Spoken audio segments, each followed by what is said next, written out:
IDN سے میں ہوں آکاش نیازی۔ گجرات میں بجلی کی بھاری بھرکم بلوں کے خلاف جماعت اسلامی اس وقت سڑکوں پر ہے۔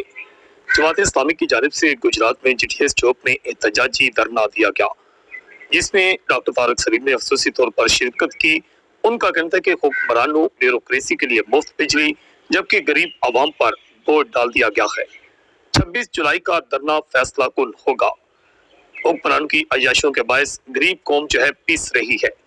سید ضیاء اللہ شاہ ایڈوکیٹ جماعت اسلامی کے ذیلی رہنما، ان کا کہنا تھا گجرات احتجاج 26 جولائی اسلام آباد دھرنا کی ریہرسل ہے، جبکہ راجہ ساجد شریف نے اس موقع پر کہا گجرات کی عوام نے حکمرانوں کے خلاف فیصلہ دے دیا ہے۔ اور ڈاکٹر خالد ثاقب اور رانا عمر صدیق نے بھی احتجاجی دھرنا سے خطاب کرتے ہوئے کہا کہ اسلام آباد دھرنا ہر لحاظ سے مثالی ہوگا۔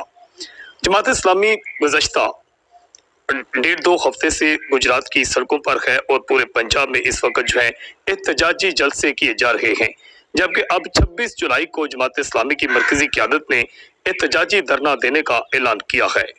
IDN سے میں ہوں آکاش نیازی۔